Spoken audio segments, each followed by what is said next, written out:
સાવધાન હોંગે, સાવધાન, વિશ્રામ, સાવધાન, વિશ્રામ. આજે આપણે કેલેસ્થેનિક્સ સંઘ વ્યાયામ 1 થી 10 દાવ. હવે 1 થી 10 દાવ જે આપણને ચોપડીમાં આપેલા છે સર્વાંગી શિક્ષણમાં, એમાં પહેલા દાવનું નામ છે સિનાકસ. તો દરેક દાવની વિશિષ્ટતા છે. દરેક દાવ તમને ફાયદો કરે છે શરીરમાં ક્યાંક ને ક્યાંક. તો ક્યાં કરે છે? હવે સિનાકસ, સીના એટલે હિન્દી શબ્દ છે છાતીનું, કે આપણે છાતીની કસરત છે પહેલા દાવમાં, એને કહેવાય સિનાકસ. સિનાકસથી આપણે છાતીને આપણે ખેંચવાની હોય, જેથી કરીને છાતીની દરેક કસરત થઈ જાય છે, બરાબર. હવે બીજો દાવનું નામ છે આગે બાજુ હસ્ત. આગે બાજુ હસ્તમાં હાથની અને ખભાની કસરત છે. ત્રીજા દાવનું નામ છે આગે ઉપે બાજુ હસ્ત.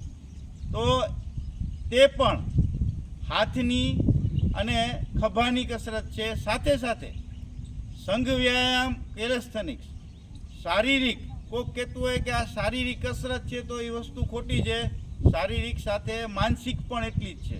તમારે દાવ કેમ કરવું એ યાદ રાખવું પડે છે, બરાબર. પછી બીજા કાઉન્ટ પછી ત્રીજો કાઉન્ટ યાદ કરવો પડે. એટલે શારીરિક સાથે માનસિક પણ કસરત છે, બરાબર. પછી ચોથો દાવ આગે પાઉં સ્કંધ હસ્ત.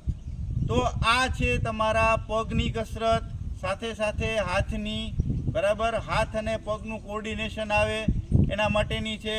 પાંચમો દાવ છે કમર ઝૂક. તો કમર ઝૂક એટલે આપણા જે પાછળની જે પીઠ છે, કમર છે, તો એના માટેની કસરત છે, બરાબર. પછી કમર મરોડ. તો આપણા કમર પણ ફ્લેક્સિબલ હોવી જરૂરી છે, એટલે તે પણ કમરની કસરત છે.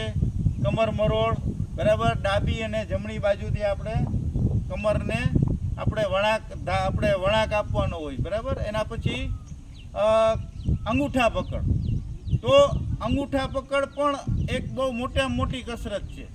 જે શિક્ષકો તમને સજા આપે છે કે ભાઈ અંગૂઠા પકડો, તો એ અંગૂઠા પકડો એટલે કે તમારા જે પાછળના પગના સ્નાયુ છે એને સુદૃઢ અને મજબૂત બનાવવા માટે, કે દિવસમાં તમારે 5-10 મિનિટ તમારા પગના સ્નાયુ મજબૂત બને, એના માટે આ કસરત ખૂબ જરૂરી છે.